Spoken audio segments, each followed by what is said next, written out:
So we're doing method of instruction. Okay. Fantastic book.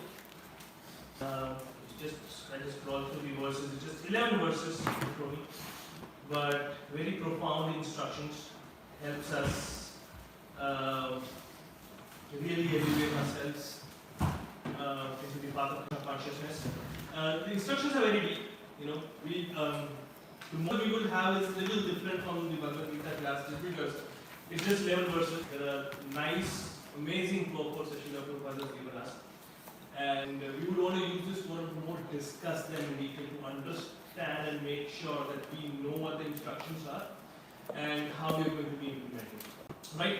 So the model we would follow is we'll look at the verse, the translation obviously, but we'll read the purport here together.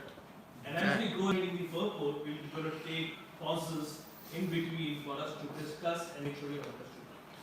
Each purport that Srila Prabhupada has given for each of these 11 texts is super powerful, and I think every word of that is important. There's no point of summarizing that. Right? You good?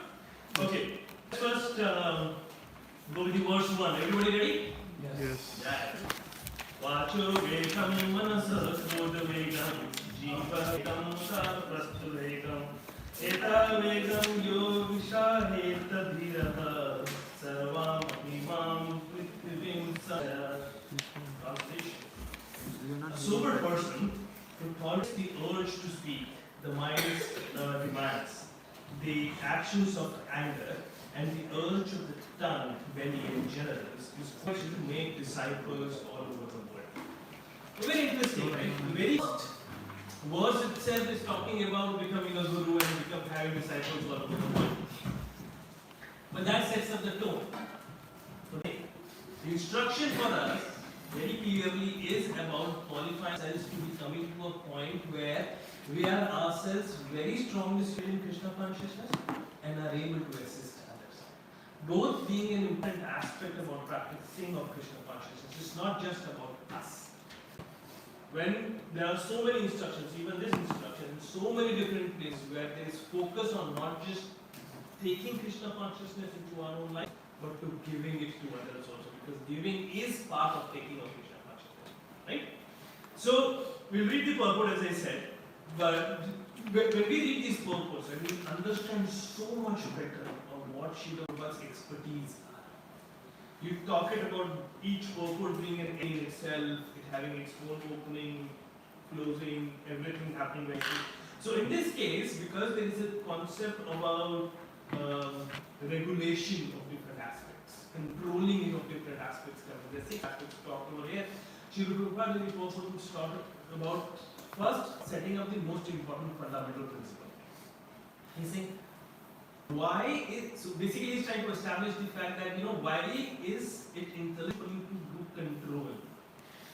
And why not having control but then trying to bear and counteract the concept of not having control is foolishness. That is most important, is to first establish why is it intelligent for us to be having control in the first place, right? So once that has been established, then Srila Prabhupada talks about what is the intelligent way to control. Then he will introduce us to the 6 different aspects that is in the verse as what each of these control actually mean. And then only deep dive into giving us the purport of explaining with categorizations of in fully understanding what these controls practically implementation of that would mean for us, and then we can conclude. So we will see that as we go along. We will start from one side. Who does not have a book? You can do it all, or if there are some copies, let's everybody have a copy so that we can know. You should be having one more here. We had 3. Should I bring from the book room? For now, let's open it on the phone, or you can read from the screen if you want. Let's start with the Prabhu. Let's start with the first paragraph, the purpose. Srimad Bhagavatam 6.1.9 through 10. Parikshit Maharaj placed a number of intelligent questions before Shukadeva Goswami. One of these questions was, why do people undergo atonement if they cannot control their senses? For instance, a thief may know perfectly well that he may be arrested for his stealing. I actually even see another thief arrested by the police. Yet he continues to steal. Experience is gathered by hearing and seeing. One who is less intelligent gathers experience by seeing, and one who is more intelligent gathers experience by hearing. When an intelligent person hears from the law books and shastras or scriptures that stealing is not good, and hears that a thief is punished when arrested, he refrains from theft. A less intelligent person may first have to be arrested and punished for stealing to learn to stop stealing. However, a rascal and foolish man may have experience of both hearing and seeing, and may even be punished, but still he continues to steal. Even if such a person atones and is punished by the government, he will commit theft as soon as he comes out of jail. If punishment in jail is considered atonement, what is the benefit of such atonement? Let's read it. So see how Srila Prabhupada directly goes into the most important aspect. So why is Srila Prabhupada starting like that? Because that's our nature. We have always avoid doing the right thing or making the effort in the right place, but then later on trying to counteract the consequences of not doing it right. Right? So we always have an option to plan better, execute better. Right? This is in a general sense, not just right. We always have the time to say, okay, I have exams coming, I need to study up front, do it nice and slow, steady, easily. Or, I have some deliverables at work, let's work out towards slowly, steadily. There's so many different things for which you can make sure you're doing the right beforehand. So that what needs to be done is done correctly, and then you don't have to bear the consequences of it. So Srila Prabhupada starts with this opening question, which is very important. Is what's the whole point if all we are trying to do is trying to catch up? That's a phrase that we would use in the industry a lot, saying all you're doing is always bad decisions, and now you're into a mess situation, and all you're trying to do is just clean up. So in this context, what Srila Prabhupada is focusing on is saying what's the whole point of going through the atonement processes if we do not do any effort to try and rectify things at the start of it for which we are having to do. Right? What's the point of going up and to all these holy places, taking bath in all the holy rivers and doing all of those things and taking the advantage of them helping us clean our sinful activities and not working on stopping the sinful activities? That's a very important question. Where Srila Prabhupada is now talking about that level of intelligence. An intelligent person would be the one who would plan ahead. And he said, I'm going to a particular place, let me just read out very well about the city that I'm going to visit, how am I going from the airport to the place that I have to, what is the fare going to be, do they accept, do they not, do a little bit of planning. The same way, an intelligent person would be the one who before executing anything would try and understand the law. So if we have a human form of life, for us to read, understand what are the laws corresponding to a human form of life, understanding that reading the Shastras is the most intelligent. But let's say, for example, you're at that level, and then the next level of intelligent person would at least keep ears and eyes open for information coming in about people suffering and facing the consequences because of not following the rules. Without even getting into the situation where they are not following the rules, at least from others' experience they would start learning it. That's the next level of intelligence. But if you're not even intelligent enough to understand by looking at news flashes and all that such and such person was caught by robbing and now they're behind bars for X amount, if you're still not using your intelligence, then the next level of intelligent person will put the hand into the fire, get burned, and then realize I should not be doing that and stop doing it. Even that would be called a level of intelligence. But then Srila Prabhupada at the end says a rascal is a person who even despite doing that, despite having faced the consequences, will keep doing that again and again. Is that familiar? Right? Srila Prabhupada will talk about that, and let's just read to Bhagavad. Then he will talk more about this. He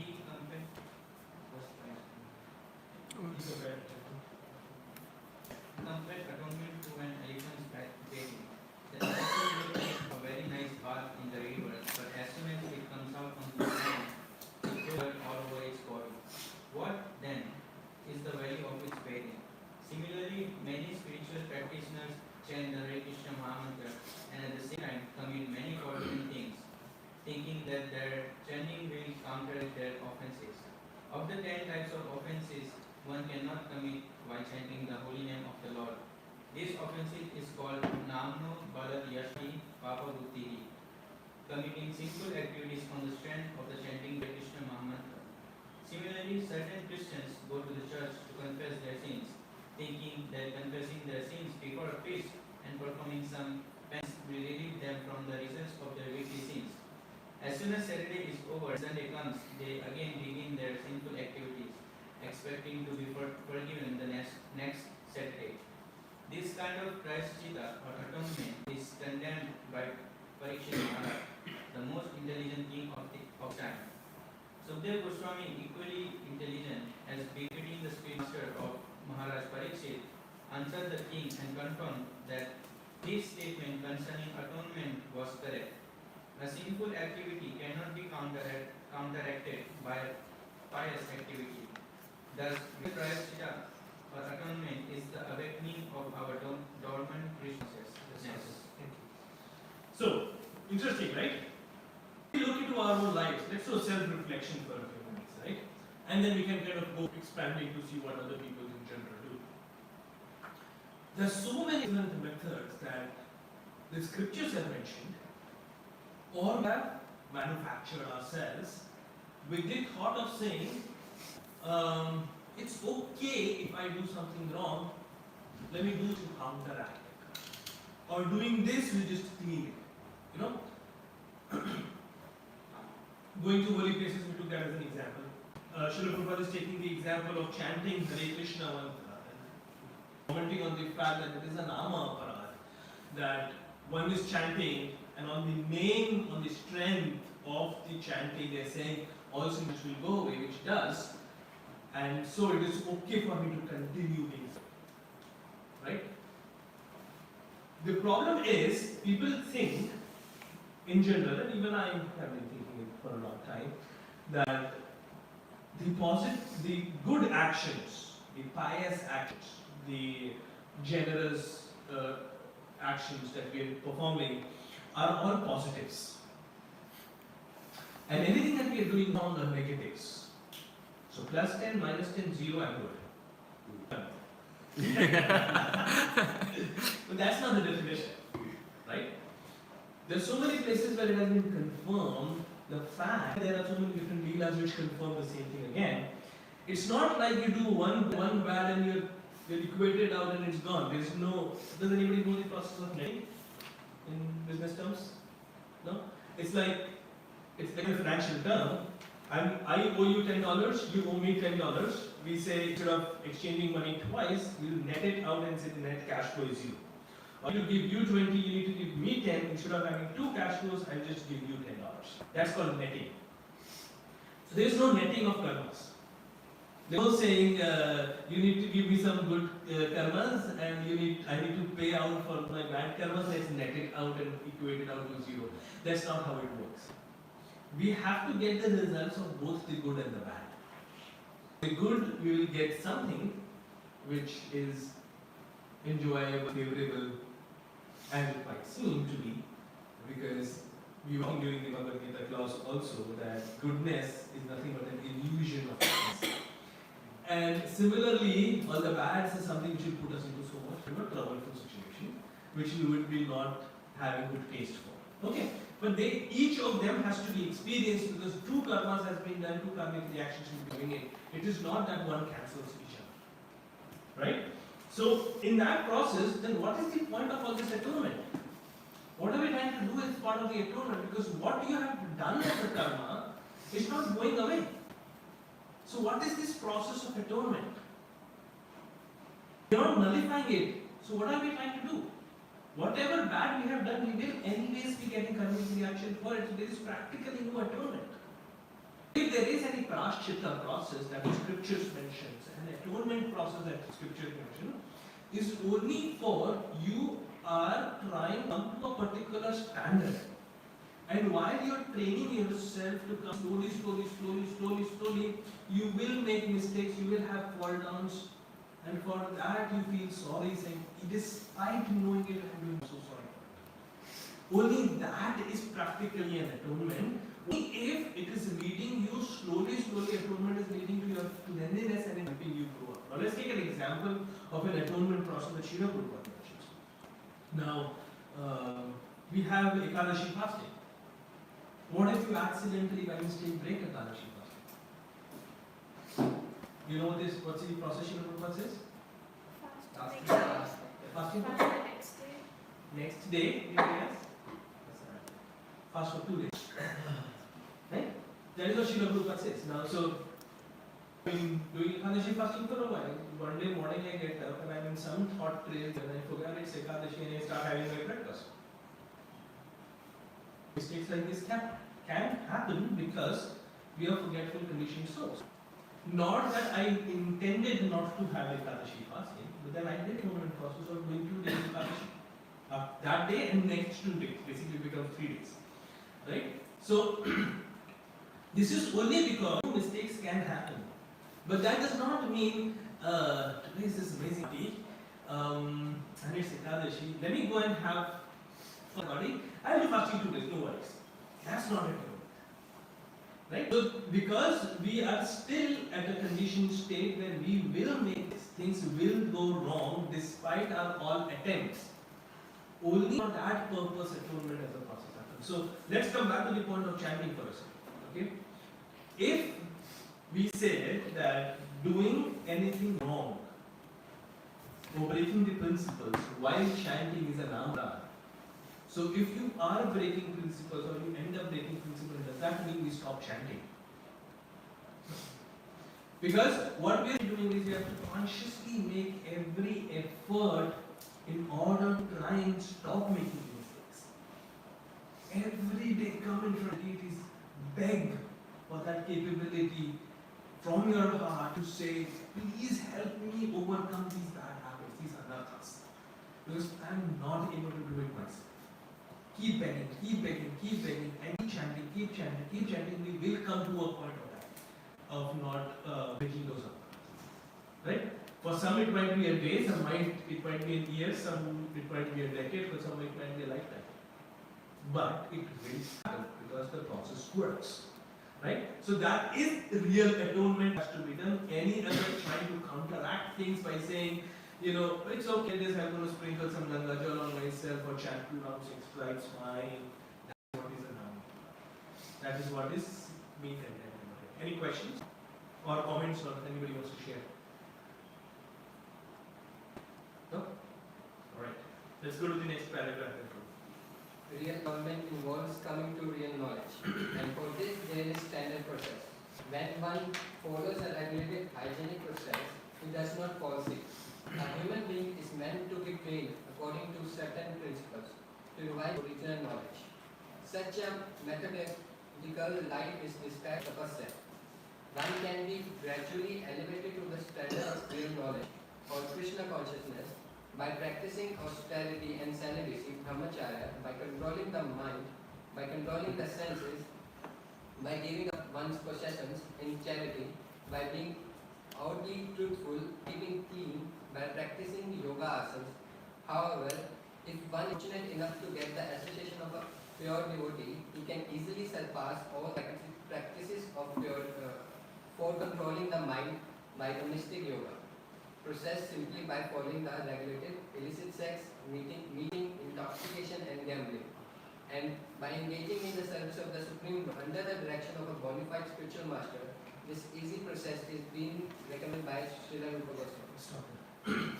So this is what Srila Rupa is talking about, what we just discussed, right? The tapasya process is basically under the guidance of a spiritual master, based on their instructions, taking up the process of what needs to be done as a sacrifice of this. These are things that has to be controlled, and these are not things that have to be controlled. For example, there are people who would talk about taking monogamous, not speaking at all. If that is not something that a bona fide spiritual master says as being a process of self-control, then that is not true atonement. That is not the true process. True process is where we are engaging ourselves completely in following the instructions of a bona fide spiritual master, which we have received very carefully as following of the four regulatory principles: performing practical devotional service and chanting and all of those aspects. Right? So that is what is the true atonement for us. That is how we slowly and gradually cleanse ourselves and come to the point of gradual atonement. So now, this is where Srila Prabhupada set up the foundation for us. What is not atonement? What is atonement? What is that is self-revelation that is needed, and why is it needed in the actual sense? What is intelligence? What is not intelligence? So now let's go into the 6 different aspects that the verse talks about, and one understand what each of the control that the verse talks about means. Let's go into it. First one must control his speaking power. Every one of us has the power of speech. As soon as we get an opportunity, we begin to speak. If we do not speak about Krishna consciousness, we speak all sort of nonsense. A dog in field speaks by talking, and similarly, everyone who has a tongue wants to speak, even if all he has to say is nonsense. The talking of the dog, however, simply invites the snake, "Please come here and eat me." Nevertheless, although it is inviting death, the dog goes on talking. The talking of materialistic men and impersonalist Mayavadi philosophers may be compared to talking of frogs. They are always speaking nonsense and thus inviting death to catch them. Controlling speech, however, does not mean self-imposed silence, the external cause of mouth, as Mayavadi philosophers think. Silence may appear helpful for some time, but ultimately it proves a failure. The meaning of controlled speech conveyed by Srila Rupa Goswami advocates the positive process of Krishna Gatha, engaging the speaking process in glorifying Supreme Lord Shri Krishna. The tongue can thus glorify the name, form, qualities, and pastimes of Lord. The picture of Krishna Gatha is always beyond the clutches of death. This is significance of controlling the urge to speak. Thank you. So yeah, the first one is, let's go back to the verse. What was the first verse? Vacho Vegam. Right? Now there's something very interesting. For those who are from have native languages like Hindi or something similar, would understand the term Vega. It's not just saying anything in general, the tendency to speak or something. The urge. Vega means there's a huge force coming in. When we are talking about the flow of a river, that is when we use terms such as vague, because it is very difficult to stop or control or channelize that in particular. So Vacho Vegam is that urge to speak. And very beautifully, Rupa takes this example of cloaking of a toad. So why is he taking an example? Is because there is, as he said, everybody has a tendency to how the others speak. Even animals, for that matter, keep in their own sense saying, making sounds which is in their own speaking. Nobody is able to control the urge to speak. They are so much uncontrolled that they want to speak. Now, in this example, Srila Prabhupada is talking about what is wrong with that. What is wrong with that is we are unnecessarily speaking, we are speaking nonsense. And without realizing, we actually invite death. What is a deep meaning here? In this case of the toad, right, it's supposed to be silent and its location is not known. They have mechanisms to camouflage and defend themselves. But by unnecessarily croaking and making all those sounds for nonsense reasons, they end up attracting the snake and revealing its position, and death comes. Is that applicable for us? If we are talking on the phone, does snake come in and somebody eats us on the bus and something happens? Not necessarily in the direct sense of death.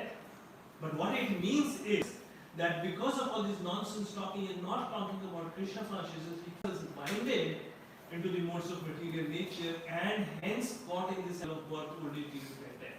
In that way, this nonsense speaking of us, this tendency to unnecessarily speak about nonsense, mundane topics is inviting death in the sense that we have kept ourselves in the cycle of birth and death, and we are inviting death again and again and again.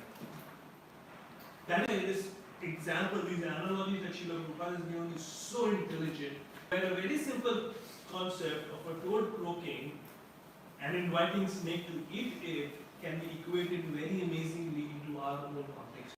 where if we are talking about nonsense, we keep ourselves engaged into the cycle of work and invited to that sense. Right? So, we said, okay, I'm not going to be speaking, and we were just saying about self-imposed silence or the external process of mana, the Mayavadis would do, is also being condemned over here because that does not help. Can we actually be quiet for a while? So here's what happened to me. I was in the conference last week. Office people, they do this fancy stuff once a year. We were all in London, and they have this amazing theatre in London somewhere. People pin drop silence, and they're making some presentations. What happens to me? I'm speaking for so long. This is like an 8-hour day with all these sessions. Suddenly I start talking. And I get conscious in this whole silence, pin drop silence. Somebody is doing a presentation to me, and you're there's my cups of presentation. We can't be quiet because we're so used to it. Right? So, how is that we can come to the process of completion? It's not possible. So, all these are external processes, right? By saying that I'm going to keep away from talking is not possible because we have been given speech. We have got the tendency to speak, so we will speak. But what do we speak about is not given. So Srila Prabhupada, that's why he's saying the ultimate idea about doing Krishna Katha is the right engagement of our ability to speak. Because that is why we've been given the right to speak. Right? Any questions on this one? Any comments or any realization? Yes, sir. I think there's a verse in Bhagavad Gita where Krishna also explains how to speak properly. Right. It just right away, this discussion right away. Yeah, so the entire thing, its practical implementation, Bhagavad Gita gives very beautiful in so many different ways. It also talks about the fact that how these senses, when engaged with sense objects, is the cause of our suffering. Right? Wanted to say something more? Prabhu, I had this thing that I asked this question to devotees too, but I was never satisfied with the answer.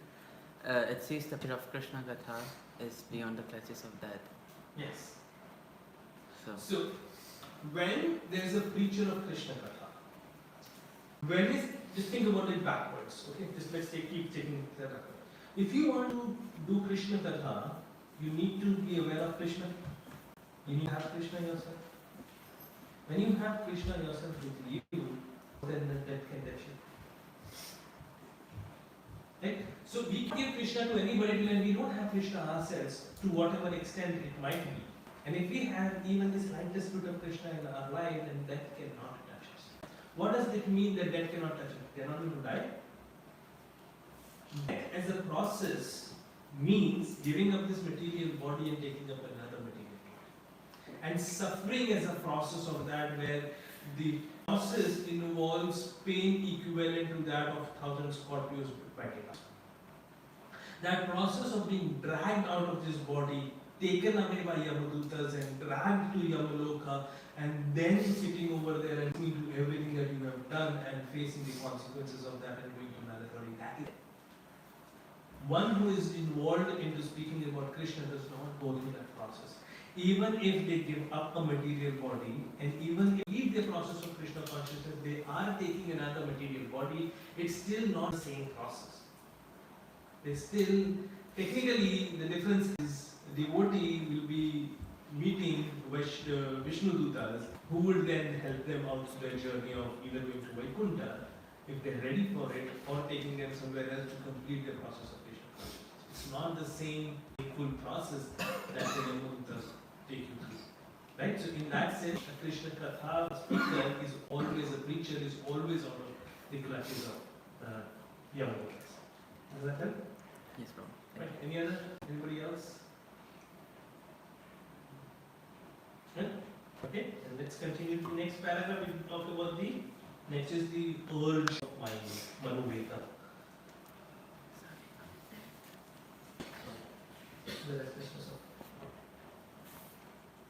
The restlessness of fickleness of the mind, Manovega, is controlled. One can fix his mind on the lotus feet of Krishna. The Chaitanya Charitamrita 152.31 says, Krishna Surya Samavayakara.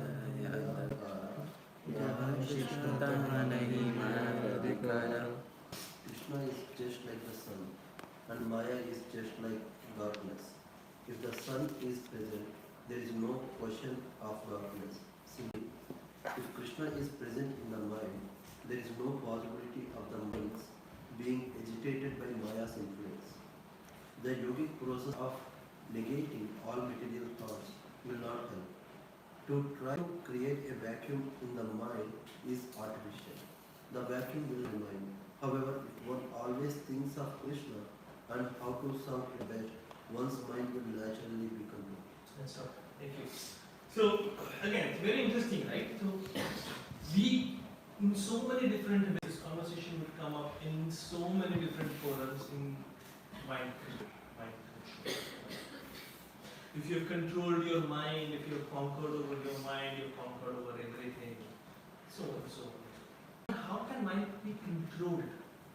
Now, from the Bhagavad Gita we know, right? Krishna Arjuna clearly said, for me to control wind is easier than to control mind. So he is saying that, what position do we have with respect to controlling of mind? So this artificial, there are so many meditation processes, unfortunately I've been to those places, sitting down silently, imagine yourself on this chair, expand your consciousness, imagine yourself to be in this room, in Toronto, so on and so forth, think, now don't think. Even if I'm thinking that I'm not thinking, that's also thinking. So can I actually not think? The fact, again, coming to the same point, when I've been given this intelligence, this capability to do tarka, to argue, justify, and think, and logically understand things, then why would we not think? It's not possible for us to keep our minds from thinking at all. Right? So, if we are artificially trying to stop any of these urges, these vegas, that is not possible, that will be repeated again and again as a thing. So, what's the process? The process is what has been quoted over here in the Chaitanya. So, very interesting. If you are ever going on for Sankirtan, if you want to have this conversation, you would love to do this. What is the scientific definition of vacuum? What is vacuum? The absence of air. Absence of anything is vacuum. What is darkness as definition? Absence of light. So, ignorance is similarly an absence of knowledge or wisdom. Right?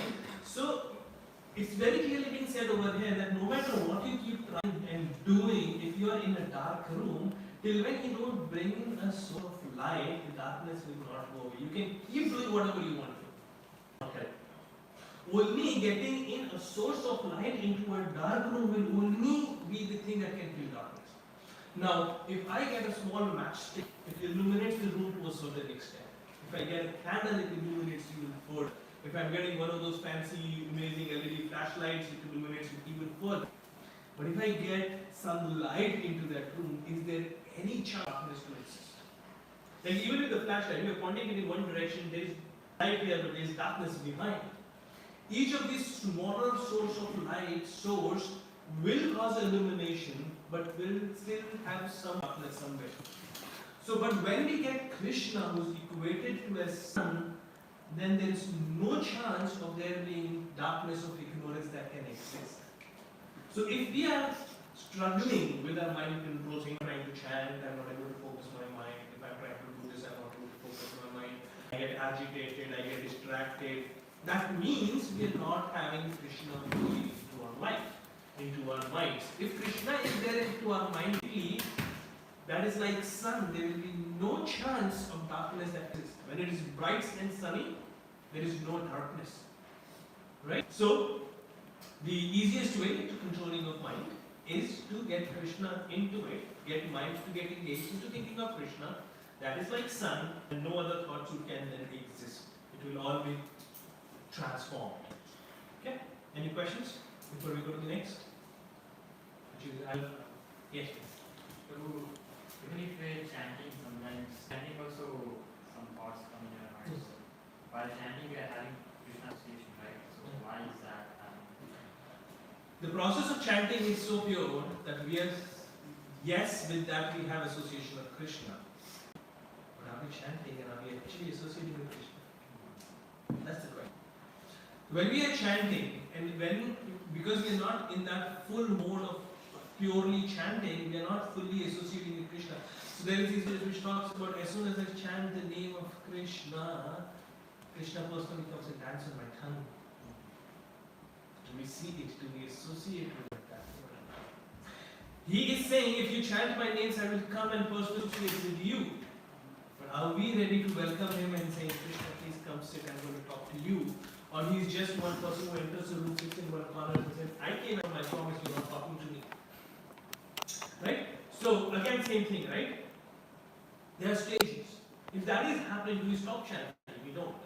Because we're at least coming into the point of coming to a regulated chanting as a process. And then we can start coming to the point through this process of cleansing our mind of all the other craziness and stop thinking about 50 different things and use that to think about Krishna only.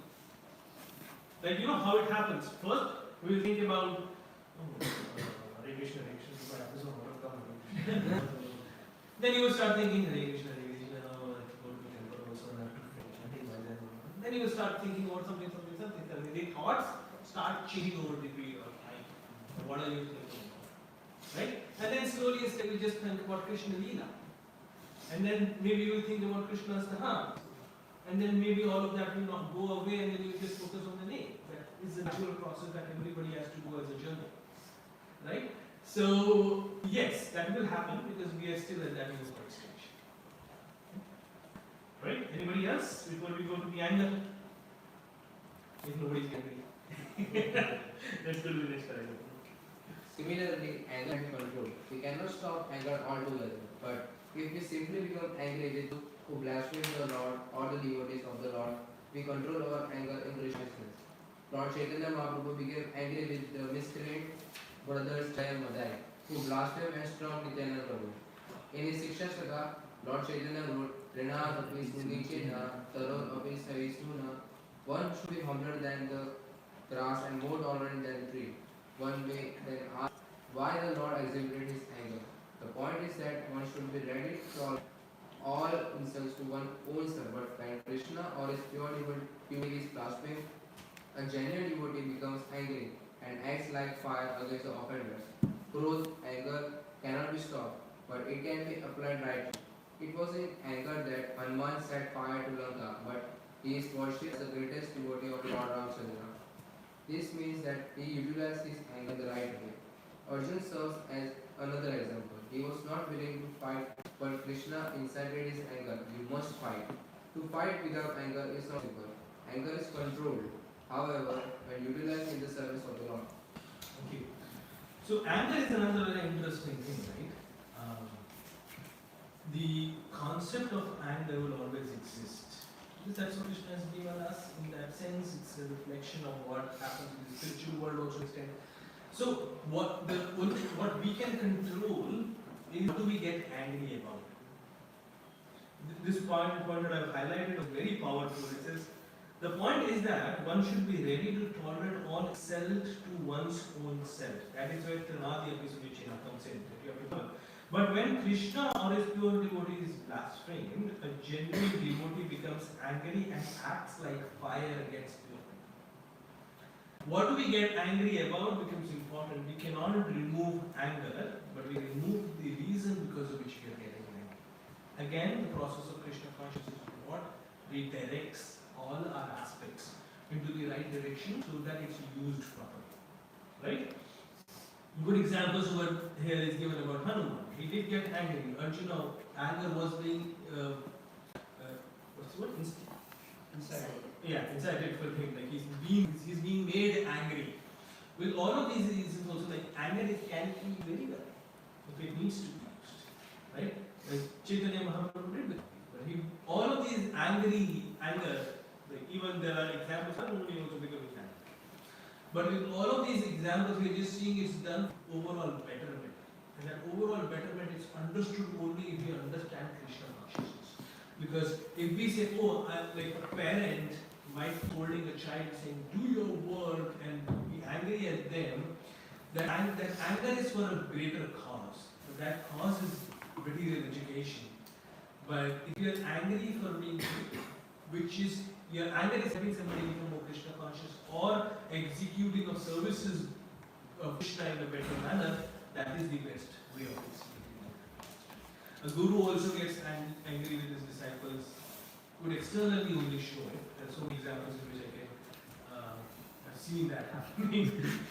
I have faced it myself also. But the anger that a guru has is just external manifestation to teach us. Then not that it's impacting them. Just turn around and any question on anger? Before we go to the next one, which is the origin of time. Yes?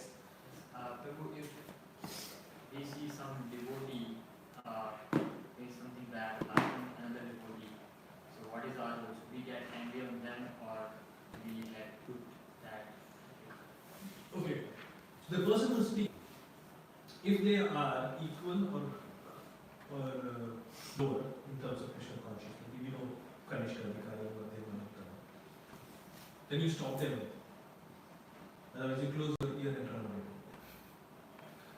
When we get engaged into doing an offense against a Vaishnava, that's a Vaishnava aparadh. But if there is Vaishnava aparadh happening and we don't do anything about it, that's also Vaishnava aparadh. Right? So if there is a Vaishnava who's blaspheming, so you have to understand things from a different perspective. I might be sitting over here and saying something about Prabhu, he did not do this correctly. But that could be with the intention that not to say that he is wrong, but with the intention to tell you don't do wrong like that. Don't take wrong example. So we have to with a very clear mind, understand what is happening before we come to a point of concluding what is happening. But if I am doing with the intention of blaspheming him or saying he's don't associate with this, then we have to see, okay, I either can counter and say, no, what is wrong, if I am authorized to do that, and if I have enough potential to do that, then I will stop the person from speaking. Or otherwise, I just walk away, say, no, it's okay. Then I'm just busy, I just go. Right? We have to be very intelligent in execution. Narad Muni also gives this example, it's very beautiful. He has the snake as a disciple, and then the snake said, non-violence, non-violence, non-violence. And everybody comes to understand that, oh, he's become a devotee, he's become non-violent. The kids come and start throwing stones at him. And he's all battered. And Narad Muni, what happened to you? He said, you told me no violence, kids know I want you to know what you mean, and I'm all blooded right now. And Narad Muni said, yeah, I told you not to attack anybody, but I did not tell you to raise your parents and scare people. Right? So intelligence is needed in execution of purpose. We are intelligent beings, we have been given that intelligence. We are not fanatics, remember that. We are not fanatic by saying this is the rule. We need to understand the context in which the rule needs to be implemented and how that has to be executed. That's why we read these scriptures, we discuss it. These forums are for that reason, so that we fully understand things in the right context. Okay? Fantastic. Let's go to the next one. Prabhu, Yes. Yes. So when Lord Nrsimha appeared, he was very ferocious and he was just going to kill Hiranyakashipu. But we also saw that even Prahlad Maharaj got scared of him, and even when demigods came to him, they were all scared of coming in front of him. So is it okay or? Okay. So one fact correction first. Yes, when Lord Nrsimha Dev came, was ferocious. The Ugra Nrsimha. Yes, all of the demigods, including Lord Brahma, were afraid to approach him. Maharaj was not. That's very clearly mentioned in the Bhagavad. No one was not afraid, and hence Lord Brahma told him to step forward and try and pass it. So, what are we supposed to be afraid about? That we have to think of. Okay, am I afraid about committing offences? Am I afraid about not doing my services properly? That's a good fear. If that fear is something which is stopping me from doing my service, that's a wrong fear. Right? Till when all of anything the basic principle, the thumb rule is if there is something which is helping you in progressing in Krishna consciousness, it is good. If it is stopping you in the illusion of Krishna consciousness, it is bad. So if any of the fears that you have, if it is helping you to keep yourself in the path, if it is as a guardrail to not let you deviate and go away somewhere else, it is good. But if it is the same, not being guardrails on the side, but like a barricade in front of you and not letting you progress, that's bad. So what are we afraid of? Let's say, for example, I'm not going to chant next day. I'm not going to chant. That's a barricade. Well, I'm not able to chant again today. I did not do my chanting very well. Next time I should do better. If I don't do it better, then I'll come to a point where I lose the taste of chanting. That's barricade. Right? So you have to think, where is this fear there? Is it in front or on the sides? Right? And based on that, you have to see if you can eliminate it or actually utilize it. Okay? So we have 5 more minutes. We can do one more paragraph, but any other question before we move on? Make sure that we are all comfortable. Okay? Alright. As for the urges of tongue, we all experience that the tongue wants to eat palatable dishes. Generally, we should not allow the tongue to eat according to its choice, but should control the tongue by supplying prasada. The devotee's attitude is that he will eat only when Krishna gives him prasad. That is the way to control the urge of the tongue. One should take prasad at scheduled times and should not eat in restaurants or sweet shops simply to satisfy the whims of the or belly. If we stick to the principle of taking only prasad, urges of the belly and tongue can be controlled. Okay. So, simple principle, eat prasadam. Let me pose this as a question to everybody. Why? Not just from the perspective of karmic aspect, why is it important to watch what you are eating? Why is that controlling it? Yes, sir. It can affect our consciousness. It can affect the other. Like certain foods can incite anger, incite trust. Right. Other emotion. So we should be very careful with what we eat. Fantastic, yes. So it impacts consciousness. Food is the greatest carrier of consciousness. What we eat affects us always. It is pretty scientific. There are certain food that we are going to eat which initially feel bloated. There are other foods that we feel after which we feel relaxed. There are certain food that we eat after which we feel peaceful. And the consciousness of food is very strong. Who's cooking? Where is it cooked? Etc. etc. Everything matters. Now that is why when we are offering it to Krishna, all of these chain of the sub-chain with respect to the food of the consciousness that is being carried around, that chain is broken. What you're getting is only consciousness that Krishna is giving you, which is Krishna consciousness.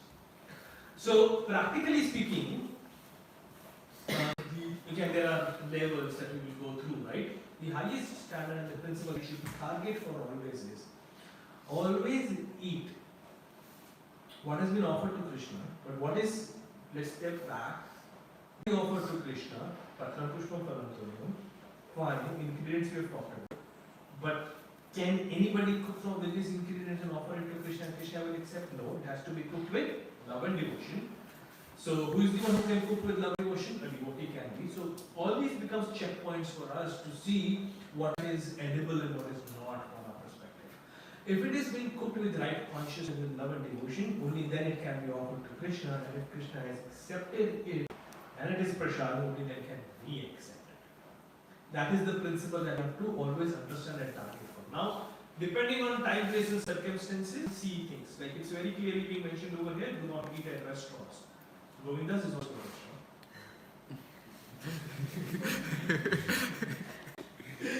Right? So, do we eat? Do we not eat? Eat. Why? Because it's prasad. Prasad. So now, again, not getting into the, not wanting to start any controversy or not, but there are, again, it's because of how every temple has constraints. In amazing temple like Florida, it's devotees who cook, it's devotees who offer. That's prasad.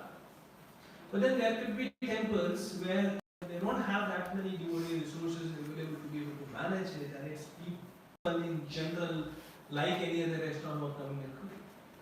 But it is being offered to Krishna. So now we have to be very with what is the level of standards we are able to maintain. Like there are amazing devotees who will cook and eat only things cooked by Brahmanas, not even constellations.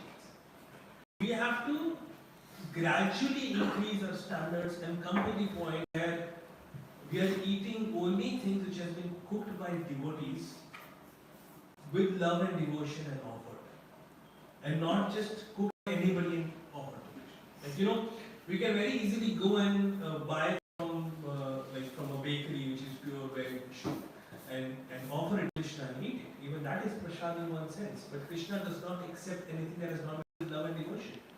So technically, by including in perspective that market cake is offered to Krishna, but it can accept, that becomes the question. Because he's not hungry. All he needs is devotion. That was the missing ingredient. Right? So again, everybody needs to understand their own levels and has to, most importantly, understand the level that Srila Prabhupada has given us and has to be achieved. That should be the goal post. That is where we have to get ultimately. Right? So, yeah, that should clarify. Now, what is the interesting thing that has been mentioned over here is the fact that, we just mentioned, it will come afterwards, but everything is connected to each other. We let go of one regulation, it impacts other things also. Let's just do one quick paragraph, and then we can next week, because we would have covered the introduction of all things, and so we will not get a chance to read. But next time we will be more than that. In a similar manner, the urges of the genital, the sex impulse, can be controlled when not used unnecessarily. The genital should be used to beget a Krishna conscious child. Otherwise, they should not be used. The Krishna consciousness movement encourages marriage not for the satisfaction of the genitals, but for the begetting of Krishna conscious children. As soon as the children are little grown up, they are sent to Gurukula school in Dallas, Texas, where they are trying to become fully Krishna conscious devotees. Many such Krishna conscious children are required, and one who is capable of bringing forth Krishna conscious offspring is allowed to utilize his genitals. Thank you. So the genitals needs to be controlled.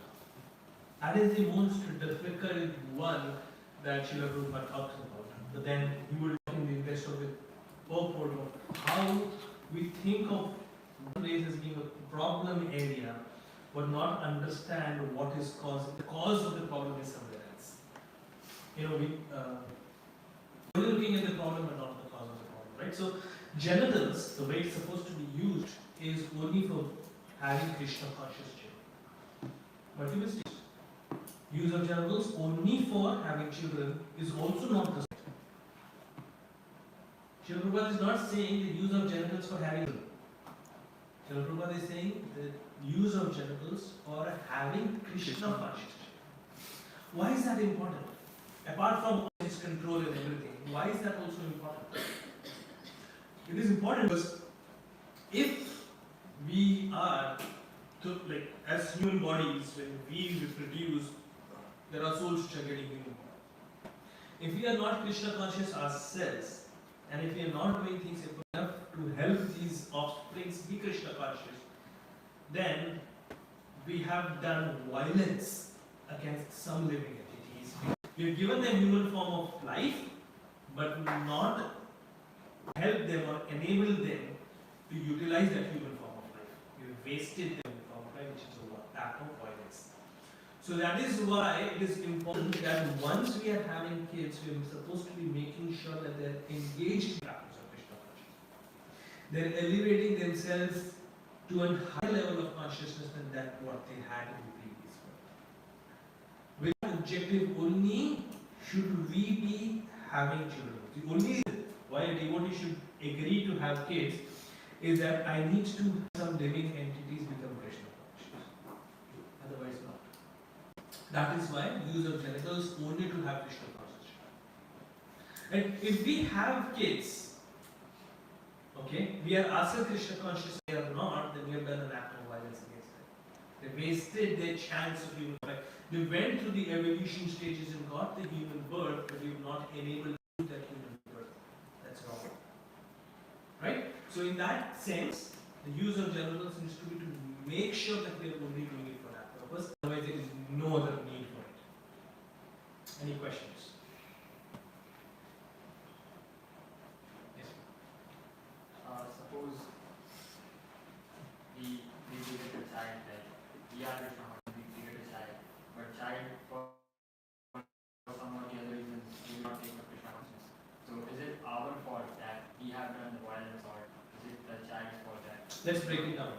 Okay? There's a process that Srila Prabhupada has given us to have Krishna consciousness, to make sure that your kids are going to be Krishna conscious. And that starts way before the birth of the child also. Supposed to be chanting 50 rounds, both the husband and the wife, and only then plan to have it. Right? So all of those things make sure that the right consciousness is there in the jiva when they're coming up into the womb. And hence, they will most probably take up the process of Krishna consciousness.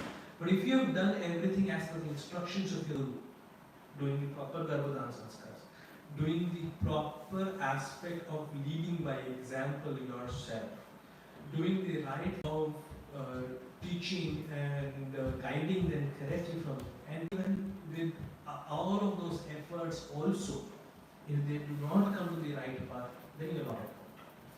If you're following these paths. The question is, did we do everything correctly or not? That is right. You lying down, lying easily on the bed. I don't know this and make this, forget it. You're giving the example to the kid that it's okay. So that's why it is very important to make sure that we have come to a certain level and hence taken permission from Guru before we plan for it. Because the Guru is saying, okay, I think you will be able to do it. You have that level of consciousness at least to be able to guide the child into the right direction. So hence you can. Otherwise, the Guru might say, yes, I've heard from a devotee that whenever someone's born, they're indebted to so many people, the parents, forefathers. And one of the reasons why that should have children is because to pay off that debt. oh, very good. So those are rin. The debt in Sanskrit is called rin. So that's Pittal rin. The debt to the ancestors. I human form of body because of one thing. But understand, when we are Krishna conscious, when we are completely surrendered to Krishna, we're subjected to no debt. We're not subjected to Pittal rin, we're not subjected to Rishi rin, we're not subjected to any of that. But it is out of compassion that a devotee might take up the process and saying, I'm going to have Krishna's gifts to help you in it. That's a different story. But they are not indebted anymore if you're doing everything for Krishna and completely surrendered to him. Apply to a devotee. But otherwise it doesn't apply. Any other question? Last one we can take and then we can close out. Yes. It's from the previous, Kiri Prashad. No, so you said, so you're saying that the consciousness of what, with which the food is prepared, like matters a lot. And I don't know if I misheard, but you said that suppose something is incorrectly cooked, but we want Krishna, the consciousness becomes confused by Krishna, and so that What I'm saying is, we say that we have to have Krishna Prasad only, which means we have to offer it to Krishna. What we have to understand and realize is Krishna is not Prasadam machine. It's not a sanitizing, where we just put in everything, gets sanitized and it comes out. Right? So it's not like we can pick up anything and everything and offer it to Krishna. We have to have what has been offered to Krishna, but we should also know what can be offered to Krishna. Right? Once we have offered to Krishna what can be offered to him, then that is prasadam, and then that is not subject to any of the chain that has gone into wild cooking. There could be a very nice, amazing devotee who at time of cooking might not be fully in Krishna conscious at that moment, because that is possible. But then he's still cooking with the conscious that I'm cooking it for Krishna. Krishna will accept. So any such tiny bit of consciousness that might be there is then happening. But if you're, as I said, getting in a huge staff from somewhere to cook for you, and then you're thinking, I'm going to offer it if it's all good, because it's gone through that purificatory process, but it might not have accepted it. You think, what's this, man? It's not been cooked with love and devotion. I'm not accepting. That is possible. So even if you're offering it to Krishna, the question is, did Krishna accept it or not? Right? Right? Yes. Just the last one on the same No, point. Like, my parents are not Krishna conscious, so do I not eat the food that I mix? So that's where we have to be very intelligent. Right? At the initial stages, they might be cooking in, but if they are cooking in with the right ingredients, and you offer it to Krishna lovingly, and say, Krishna, I know you're not there yet, but please humbly accept it. Your devotion has come. And Krishna might accept it. Right? It's not in my control. Please, Krishna, accept it so that I can have only your prasad as per your instructions. I'm doing the best that is possible for me. Help me be Krishna so that I can make them Krishna conscious. If that is your consciousness, by that I might just say, fine. Right? It all depends. Because that's why we see we're not fanatic going by a particular rule by itself. We have to be careful. There was one example, I think it's in Prabhupada Veda, where Srila Prabhupada and all his disciples were invited to a particular place, and this person had a lot of love and surrender and devotion for all of them, but he was onions. It's clearly visible. And Srila Prabhupada was like, how to pick it up and take it in his mouth, and the devotee said, Prabhupada, onions, onions. Quite, eat it. He ate it. And he made others also eat it. But he clearly mentioned afterwards, saying, this is not an exception that you can take. I allowed it so, and I allowed him to see the consciousness by which he was looking. Right? So we have, so how Krishna also does. Right? Krishna might accept things which is really cannot be offered. Like I'll give an example, right? I was in 4 days. Where do I get prasad from? I'm in a hotel room with nothing. And morning to evening, the company has created all of this schedule that, I cannot even go to the temple. I'm cooking in the hotel. Am I following the full standards that is needed for bhoga cooking?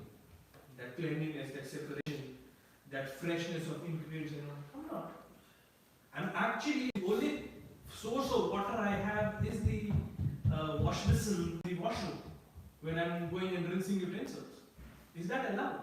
Do that in the kitchen here? No. But now understand from a principle perspective. Because of that, I cannot cook something that can be very nicely offered to Krishna. What do? Stay hungry for 4 days? So I cannot function in that perspective. What do? Then eat any nonsense that is being done? Cooked by them? No. So that is the best option available. So you pray, Krishna, please, I'm so sorry. I know this is not the standard. Given the circumstances, this is the best I can do. Please accept it. And he might. Right? Because we have to be intelligent in that perspective. Okay? Fantastic. Thank you so much. We'll continue.